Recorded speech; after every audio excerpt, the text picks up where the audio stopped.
the society. Whereas if disability, so now the government or whosoever have to pay you for your disability, it's going to affect your family. There are things that you used to do with your family that you cannot do, and it's a chain reaction. Remember the kids. So now we are adults and we know certain things. We have a chance now to groom our kids and break the cycle and break the chain.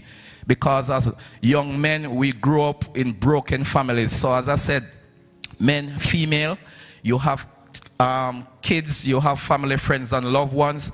Whatever you do to each other, your children, they're seeing it. My son is 6, and sometimes what he says, sometimes he'll be in the back of the car. We have a Volkswagen 7-seater, so we're at the front, and he's way around, way at the back. And my wife and I will be whispering some stuff. And when we go home, he's like, oh, Dad, Mom, you said this and that. And he has on his earphone, listening to his tablet. Well, that's what we think he was doing at the time. But he's listening. He's soaking up everything like a sponge. So now we have to be very careful what we say around him and stuff and do. Because even at times we'll say some stuff to him and he's like, Mom and Dad, you know that's line. And you know, you guys told me that line is bad. We had to apologize. Sometimes it hurts because I'm like, you're 6. I'm a grown man. And you're telling me I'm lying. But he's right. Because that's how we grow him up to be. So we'll go places with him and persons like, he's 6, he's so manageable. And I'm like, yes. We have to instill. He's a black kid living in a North American country. And I don't like to do this black and white and color thing because we're just human beings. This one race, the human race. But how society play things, we have to protect each other. We have to protect our kids. And that's why I'll see a lot of black guys on the road involved in gun violence and domestic violence and stuff. And they're like, they think that everyone is out there to get them. And I'm like, okay, why you are not me? Why I'm in this uniform and why you think everybody, to include police officers, are out there to get you? And I'm not saying it is a lie, but why you are not me? You don't think I've gone through certain things? Yes. But I look in the future, know what I want to see. So I have to put myself in a place where I can do that. And the next thing, it's not easy. So when certain races or certain people are doing 5%, you have to do 50 to meet up with that 1% that they're doing. And I'm speaking from experience. They're doing 100%, you have to do 500% just to meet up with that 100. Sometimes there's no percent on their side. By default, everything is handed to them. But we still have to do 1, 2, 3, 500% to meet up with that known percent. It's not easy. Yes, we know that. But stop playing this victim game. Oh, because I grew up in the ghetto. Yes, I grew up in the ghetto too, but I'm standing here today. So stop blaming the ghetto, stop blaming. You're a grown man now. Yes, you're a kid and you used to be abused. You used to be involved in gun violence. You used to see all that. You're a grown man, you're a grown woman now. You know right from wrong. So what is stopping you from doing to be a better person? What is stopping you? You're using their past now to tell yourself that, look, I am this. My son's name, Kai. You know why we gave him the name Kai? Because we didn't want to give him a typical Jamaican or a black person name. And it may sound stupid. Because most times they heard the name Kai, they don't know my wife. They ask me if my wife is Asian. Because of the name. So there's a lot of things in life that we need to sit down and go through without, because in life, everything have a meaning to it. And we just blindly do something sometimes. And we don't know what we're doing. Trauma and mental issues. That is also an impact onto the society. So when persons go through these gun violence, domestic violence, they go through trauma. It affects them. And growing up, my dad used to abuse all of us verbally, not physically. And I'm telling you, most times verbal abuse is worse than physical. Somebody will hit you, you'll feel it, it's hurt, but it will cool. Verbal, it will stay with you inside your heart, your soul for years, and I've seen that with my other siblings. I forgave him from when I was about 16. Thanks be to God. But some of my siblings, they hold it dear to them and it starts affecting them. So you will see a dad abusing their spouse, or you will see certain little boys in gun violence, having guns and all that stuff, and you're like, why? They grew up seeing it around them. They see their dad abusing their mom. And when they do that, and they themselves, when they're younger, said they would never do that. But they keep seeing every day to the fact now they think that it's something good. And then they continue to do it. Healthcare costs. So when there are these traumas, there's these life injuries and even death, it causes an impact onto the health industry. Hence, it leads a domino effect to us as individuals because we are taxpayers, so we have to pay into that as well. It have an impact on law enforcement and the justice system, like myself, and the court system, because the more gun violence, the more problem we have in society, the more resources we're going to use up. And the more resources we use up, sometimes we are short, we don't have enough time to deal with other entities. So it affects not only you, but it affects the society as well. So gun violence is a pressing concern in Canada and over the world, with devastating consequences for individuals, families, and communities. To address this issue, it is essential to implement evidence-based solutions. The Canadian government has taken steps to strengthen gun control laws to include Bill C-21, which aims to reduce gun violence and improve public safety. However, more needs to be done. We must continue to work together as a team, as a community, to strengthen gun control laws and enforcement.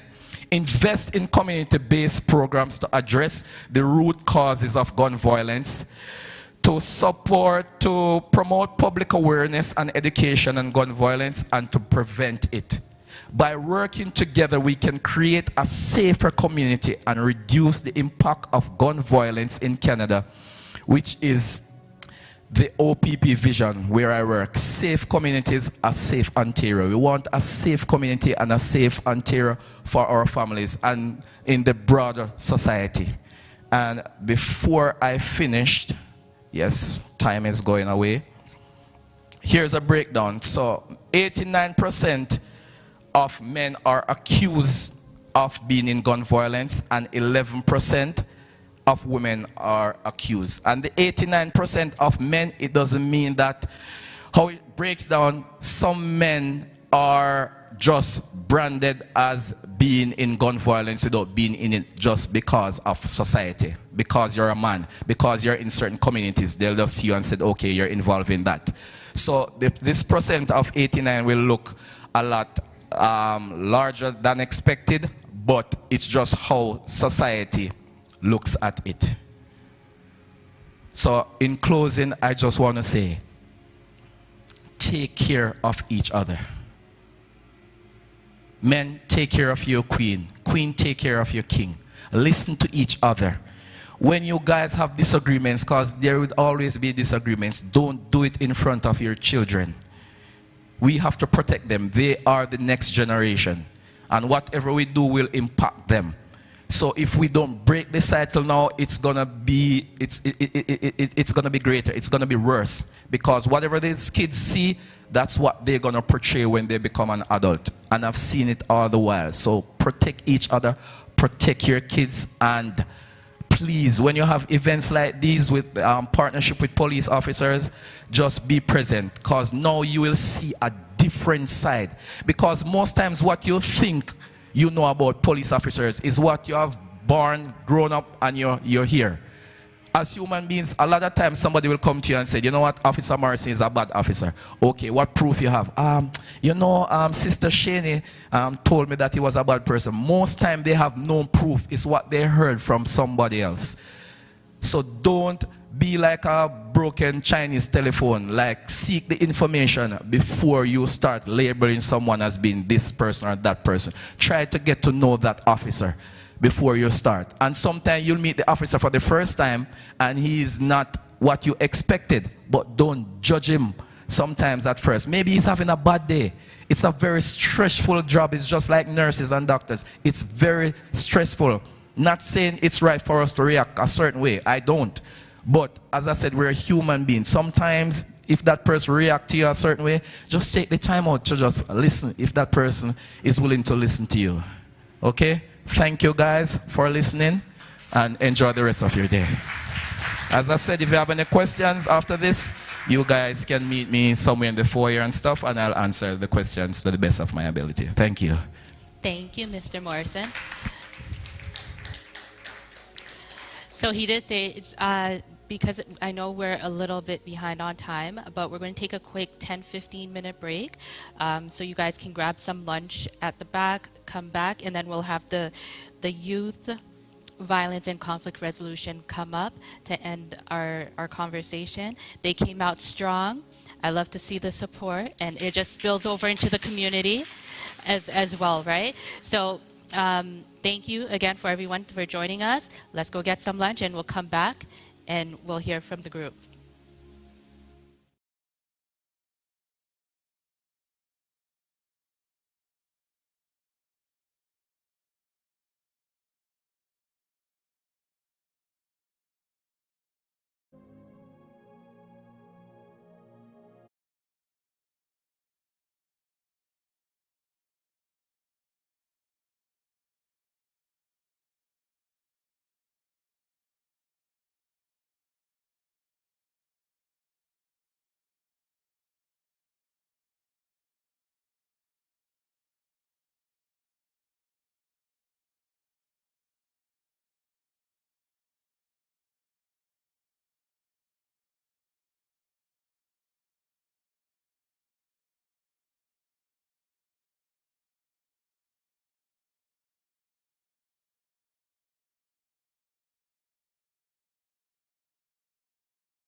afternoon, everyone. I hope everyone's enjoying their lunch. We will resume